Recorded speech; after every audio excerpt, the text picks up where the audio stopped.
to Wild Moos. I'm Nicole. And I'm Amy. And we are bringing you a real, raw and raucous podcast. An unfiltered truth behind running a business and running a family. Dive in.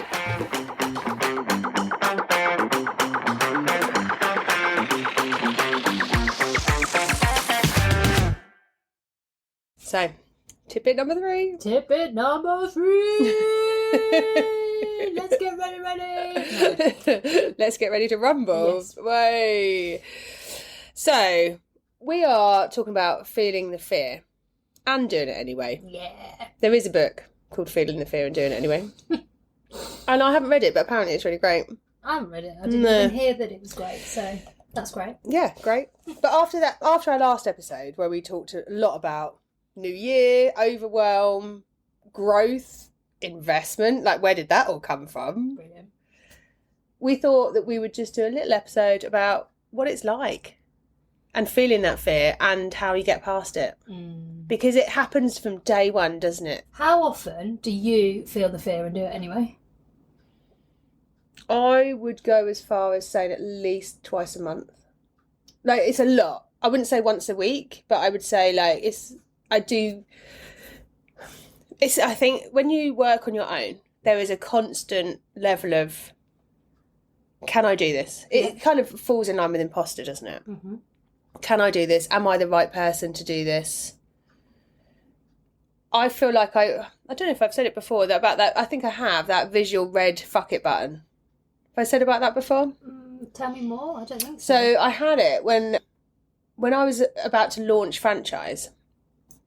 I'd sold my flat in Southampton that I'd had for 10 years or whatever. My friend was living in it. I knew there wasn't loads of profit in it, but I've never owned anything else. So it was like, me and Martin were trying to buy our home, and it was like a square peg round hole situation. I was like, the business, we were putting that into the calculation of how much we earn, and he needed to earn such a much.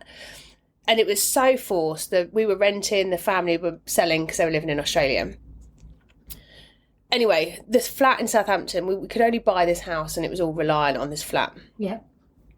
The flat didn't sell and it wasn't going. Mm-hmm. And then the owners of the house were like, we have to sell this now. We've given you 6 months. We have to sell it. Yeah. Totally respected them and appreciated that they'd given us that time. We just couldn't make it happen.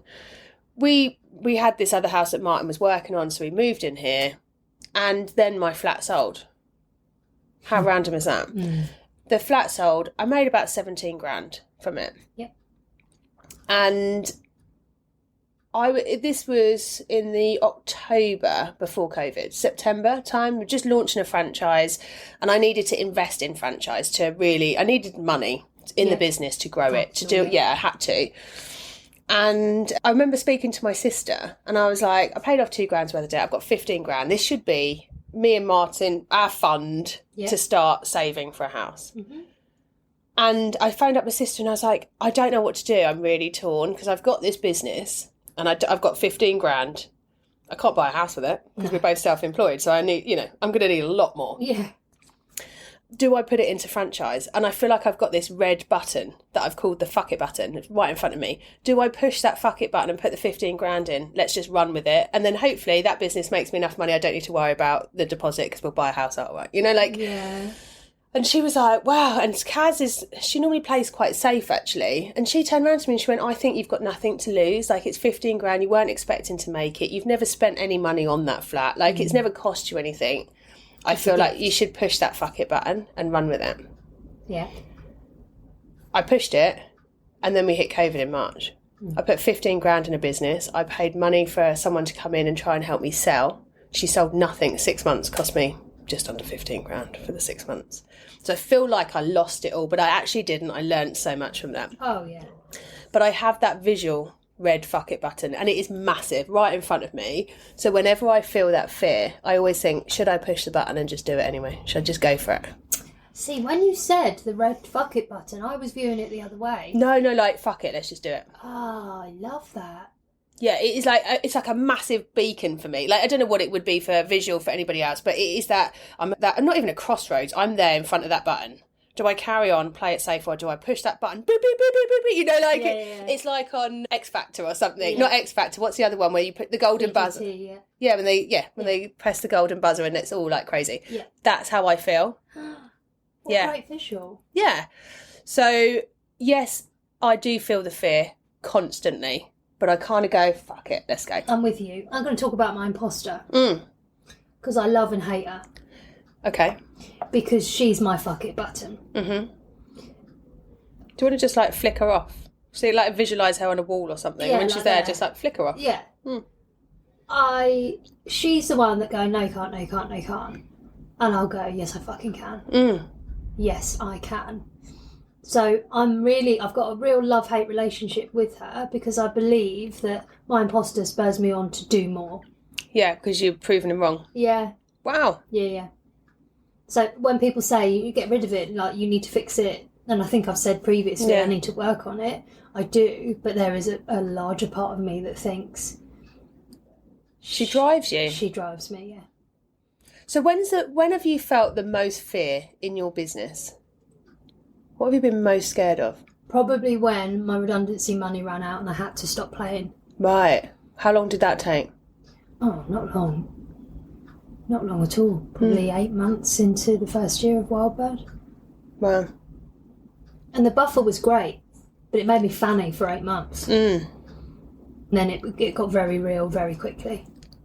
Yeah. Like, you need to make it is a safety net, but that's quite scary in business because a lot of the time you would have to hustle immediately, wouldn't you? Yeah. And I was hustling, but I wasn't giving it everything because I had that money there. Yeah, so you were okay. Yeah. Wowzers. So... What were you scared of? Not making enough money to pay the mortgage. And then what? What would have happened? Having to get another job or having to not have the lifestyle that you wanted? No. The fear of failure. Really? Yeah. Yeah. It's like the tax bill thing with how we laugh. 10 grand tax bill and Matt's absolute trauma of living that with me. But the deepest part of that was I have failed because I can't run my business properly because I fucked this up. Right. So where's that come from then? You know? My fear of failure? Yeah. Couldn't tell you. Don't know. I really don't know. But I think I feel the fear and do it anyway. Probably on a weekly basis. Yeah. In some sort of way. Because of the imposter. For example, next week when I've got to present to a room full of strangers about marketing, I'm nervous. Yeah, of course. But you're going to overcome it because actually on the other side is significant opportunity. Huge opportunity, but also massive growth for me as well. Like all of these experiences are developmental milestones for me to say, oh, fucking see, you can fucking do it. Of course you can. You silly dickhead. You silly sausage. I am a silly sausage, but again, I feel that, And Wildbird, being what it is, she took the leap and built her wings on the way down. Like, I believe in the universe, the mother of all mothers. And believe in yourself that you will be okay. Yeah. It will always work out and it will always be okay. I think if you have that faith. Yeah. And what's the worst that could happen? Oh, big time. The worst that can happen is you go bankrupt. Yeah. Nobody died. No. Because to me, death is the worst thing that can happen, right? That's to me. And in life. And if you put that against, like the result or the outcome of what you're worried about against death, it's not that big a deal, is it? No. And it's all fixable. Yep. Overcomeable. Doable. Achievable. And if not, just take your time until you get there. Maybe. Or push the fuck it button and just do it. Do it anyway. Take a leap. Yeah. Ooh. God, it's scary, isn't it? How many leaps are you going to be taking this year, do you think? I think I'm going to be taking loads working with you. Yeah! I think you are going to push me massively. And I think you're going to push me more than anyone's ever pushed me before. I can just feel it. But you're going to do the same this side. We discussed whether we recorded a big episode or a little tidbit before we started recording the tidbit. Yeah. Because we're, I think, both a little bit exhausted from the last. The last episode. one was massive. Yeah. And I don't think that either of us. We definitely didn't. We haven't even got investment on our list of It's not on our topics. vision board, yeah. We haven't got that. And I think that's what I love about this. It literally is just us having a conversation about business and pushing each other out of our boundaries and our comfort zones. And then I'm kind of hoping that then our conversation spurs other people on to have those conversations with someone they trust. Yes. Or with us. Yeah, 100%. It wasn't, I have to say, when we were talking about investment, it was not nice sitting on this side of the table because I could feel how incredibly uncomfortable you were. So uncomfortable, just going, someone's going to come in and they're going to ruin my business and they're going to tell me what to do and I don't want them to do it. I know. It was like a therapy session. I felt exhausted afterwards. Which is why we're only recording a little tidbit because we've got nothing left in the tank. There's nothing left. Oh, I know, right? Yeah, that was a biggie. However, I think all of that goes in line with feeling the fear because at the end of that episode, all I could feel was fear. And Nicole was like, "Are you excited? Are you excited?" I was like, "No, I'm fucking scared shitless." I'm really excited. But I'm excited for that. Like, having someone that you see every week going, "So what are you doing? What's going on? Yeah. Can you do more? Can you do better? Can you do bigger? Let's go bigger." And I'm like, I've never had that before. I've never had that regular interaction of, that's what a business coach would do, isn't it? Yeah. And yes, I had it in NatWest with Debbie, but this constant kind of someone in your corner going, "What are we doing then? What are we doing about it?" I'm like, I don't know. What are we doing? What's next? Just on Feel the Fear, I think we need to talk about what it feels like on the other side. Yeah. Because you feel the fear, do it anyway.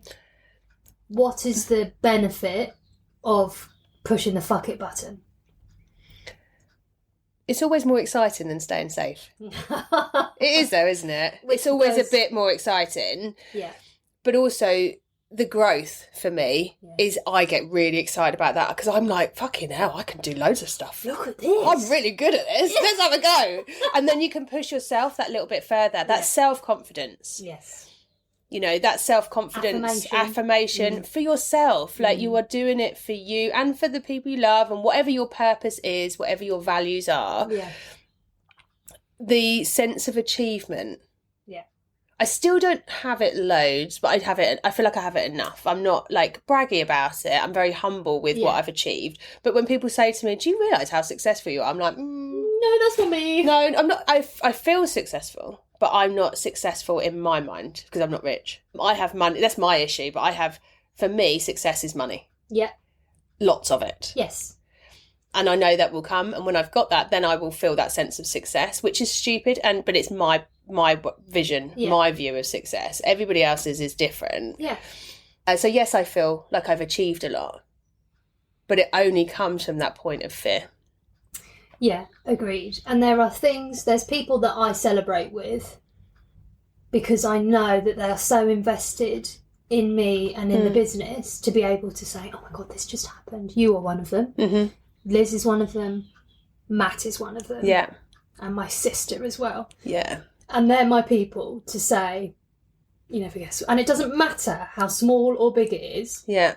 You all know if I'm telling you about it, it's important. It's important. And that for me is massive. Like that's my, "Oh my God, you'd never guess what." So not yesterday, day before, I closed a deal. Yay! Yes. A really good deal. A really, really good deal. Lots of opportunities. Huge opportunity. And the first thing I did, Matt was washing the car. This is after we've had our board meeting. Matt was washing the car. And I went outside, no jumper on, freezing my tits off. And I was like, "Guess what?" He's on the drive and he was like, "What?" I was like, "It's done." And he was like, "Yes! Yes! How do you feel?" I was like, "Yeah, good, but now I've got a load of work to do." So I like to feel the achievement and the success, but I don't let myself feel it for very long. Because you've got shit to do. You've got to get it now, haven't you? I'll get on with it, but also I'm not there. I don't feel successful in the same way. What's success to you then, if we're talking about financial freedom? Is it? Yeah. But mine's experience. It's not actually about having loads of money in the bank. It's actually the experiences that gives me. I want to experience extreme luxury as well as everything. Yeah. I want to experience everything all over the world. Yeah. Nothing's out of reach. Nothing's out of reach. Yeah, exactly that. However, yours is that financial freedom of not being tied, isn't it? Yeah, and I think that probably, if you ask me in 3 years' time, I'll probably say something completely different. But at the minute, because it's so tight with childcare, it's all about, right, we need to get to this level and then we can breathe. It's just. Yeah. It's just that. Just this next bit and then. And as soon as the kids are in school, you will feel that anyway. Yeah. Because of the nursery fees. Oh, big time. And we'll still be paying for wraparound care. Or perhaps it will get to the point where we go, we could afford to send them to private school if we wanted to. Yeah. Choices. Yeah. The financial freedom to be able to make the choices that you do. And to have those discussions. I'd love to build my own house. Like Matt and I would really love to build our own house. Travel is not actually that big on the list. Considering you guys have travelled so much. Yeah, maybe it's that though. Maybe because you've already done loads. Yeah, and we've done it together and separately. So Matt's done interrailing in Europe and loved that. And I've been to India. We've done, and Malaysia. We've done things separately. It's not about that. I think it's just... Yours is about like a great existence. Yeah, and it's more of that feeling piece. It's that value of my personal value that is about soul and joy, but it's not actually something tangible. Yeah. So, beautiful. Oh, who knew that we were going to get onto that? Yeah. Cheeky little titty bit. Titty bit. I don't like it. It's horrible. Please don't do it. It makes every part of me wince. Like, ooh. But also, I'm going to put it out there, and this makes me sound a bit bitter and twisted, but the big fuck you when you've achieved something and people have told you you're not going to be able to do it. Oh, yeah. Like, I love that. Well, that's why I have my imposter on a daily basis. Like, the big fuck you. Fucking arsehole, I'm here. Yeah, look at me go. And then the next day I'll be like, oh yeah, you're right, you said I couldn't do it. All those people that have said no, all those people that have said that you won't be able to do that or you can't do that, I feel like I'm just giving them the big fuck you or proving them wrong. And maybe they were smart enough in the first place to know that that's what would spur me on, so that's why they've said it. Who knows? I'll never know. It's the universe serving you up what you... Maybe it's the universe serving me up some arseholes to tell you, nah, that's not going to do it. You're not going to be okay with that. And then I go, watch me go. Hello. Yeah, because that really spurs me on. People, naysayers and non-believers. Yeah. I don't know if other than the imposter, I don't know if I'm that fucked about it, but probably because it's so strong. Yeah. What have you done in your life? What's the scariest thing you've ever done? That you've just done anyway, even though... Leaving the security of it. Was it? What's yours? I went and worked on cruise ships at 18. Yeah. And they flew me to New York on my own. Didn't have a clue. Never been to New York before. Do you know what? No idea. It might actually be going to get a job in London when I was 18. Yeah.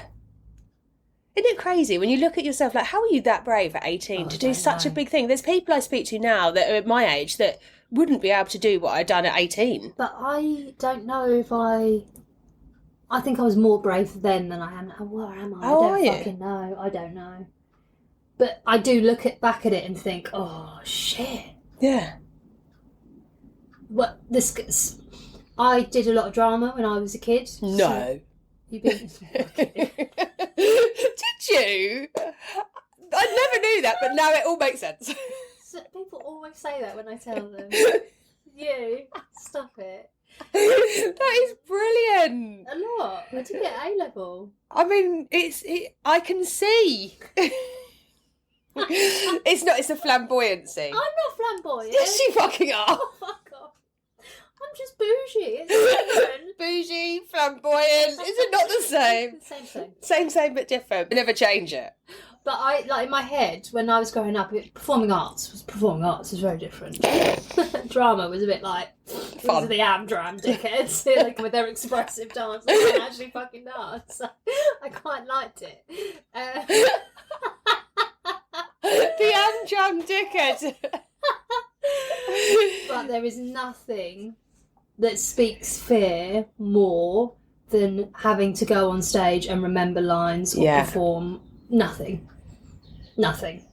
Do you think that helped you though? Do you think that set you up for, because my kids go to Stagecoach and I think it's the best thing for them, but do you think that's helped you be able to stand and pitch and do all of those things?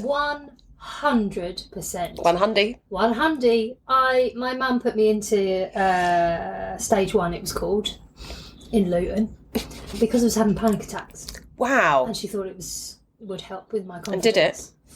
It didn't stop the panic attacks, because the panic attacks were rooted in something else, but it definitely helped with my confidence. And that's where bang the table.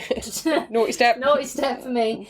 That is why that's where my love of drama came from. And singing, I'm a dreadful singer. Are you? Oh, awful. But I will fucking belt it out. Absolutely belt it out. Do you just enjoy the singing process? I love it. And if I'm driving and I'm singing... Oh, yeah, I love a little bit of car singing. I picture myself... I've never shared this with anyone. Here we go. You ready? I'm on tenterhooks. I picture myself on stage, like, with a crowd of people. Oh, my God. This is why you won Wild Moos on tour, isn't it? So you can live out your dreams. She's going to start bowing out some tuneless tunes. What am I singing? Shania Twain, like... Oh, tell me, baby. It's not actually. My karaoke song is Sweet Child of Mine. That's very different. It's a wicked song. Oh, exactly. Do you know what? I've done karaoke once in my life because I'm so scared of singing because my voice is so bad. I actually just said that out loud. We are going out to do... So we've got a PA system in our garden. Your poor neighbours. Well, I haven't done it yet. Oh. My sister had a very big, significant birthday this year, and I was desperate to try and get a mic and a mic stand and do karaoke. Because Matt is musical. Do you know this? No. Oh, he's annoyingly pitch perfect, the bastard. So you can hear something and just go, oh, I think I'll play that on the guitar. It's so annoying, but wonderful at the same time. Wow. Yeah. Epic musician. We know quite a few musicians as well, so we could definitely do karaoke. You are coming. I'm not singing in front of anyone. I'm happy. Do you know what I need to do? Like, Martin took the kids to a karaoke booth. Yeah. And they had the best time. Lucky Voice. There's one in London. Oh, Milton Keynes, I think it was. And he just went in. He was like, he loves doing stuff like that with the kids. He loves doing like indoor parties. You fuck off. I really want to do it, but it's that fear of going, I've got a really bad voice. I don't want to sing. Are you kidding me? Have you never... Oh, we used to do... Maybe me and you should do... That's our first, like, oh, my God. outing. We're going to have the greatest time. We don't even need booze. I don't care. Well, you need booze. I don't need booze. It's going to be fat. So we used to do... GMTV would host a lot. So we'd take people out for lunch, clients out for lunch, and then you'd book Lucky Voice afterwards for karaoke booth rooms. But they've got wigs, they've got dress up, it's so much fun. And it doesn't fucking matter if you can't sing. It doesn't fucking matter. Really? Yes. But this is coming from the woman who... Oh, God. See, Martin's got a really good voice. He's got like 3 or 4 notes that he's really good. The rest of them are not so much. I got up and sang at our wedding. What? Yeah. Did you? Yeah. Our friend MJ sings No Diggity. Like, that's his party trick. Sings No Diggity really fucking well. It is epic. And we'd booked him unofficially to sing it. I think after our first dance, it was great. Everyone always gets up, brilliant. But then I'd put on Vibe after that, which is the song that MJ and I used to sing together. And we know the rap and all that kind of stuff. Do you know what song I'm on about? No. Come on. I can't sing it, no. You just said just sing anyway. No, the fear's got me. I got up and sung it, but awful. Sang it awfully. But I was bride. But you were my wedding happy. day, I was having the greatest time of my fucking life. This is such brilliant knowledge. TitBits is a bit long now. I mean, it's a great way to finish, but I really feel like we should do a karaoke booth. That would go on social, wouldn't it? Yeah, but you're... No, not us singing. No, like, just to prove that we've done it. Yeah, it is feeling the fear. Like, I am petrified of the thought of singing. Okay. I'm also not great on stage. I had some public speaking training. It was okay. I'm still just petrified of it. I'd do it. I've done a couple of public speaking gigs, and I'd always do it, and it would be great, but I'm scared of it. Right. We're going to feel the fear and do it anyway on this. Are we? Yeah, because we've got pitching. Oh, God, yeah. But this all fits into the set. It's you being on stage, being vulnerable, yeah, and either talking about your business or singing your heart out, which you think you're shit at. Yeah. I feel like this is therapy for Amy Lewis. 2 sessions now. Speak it up. What fix me? Can you fix me? What? I think we've got to do it. We have. Well, that's what this episode's all about. So why don't you write in and tell us what your fears are? Write in. Write Send in. us a letter. Carrier pigeon. Thanks. Oh God, so old sometimes. No, you're not. DM us. Slide into the DMs and let us know. What are your fears? What have you got to do? Is there anything you've got to make a decision on, but you're scared? Is there anything you need to push that red fuck it button or flick off that imposter? Whatever it is, tell us. Let us know. Over and out. Bye. Thanks for listening. Don't forget to give us a cheeky follow. wild_moos. And if you've got anything that you want to hear from us, or if you've got any questions, please just ping us a DM. We'd love to hear from you. And please subscribe. Bye.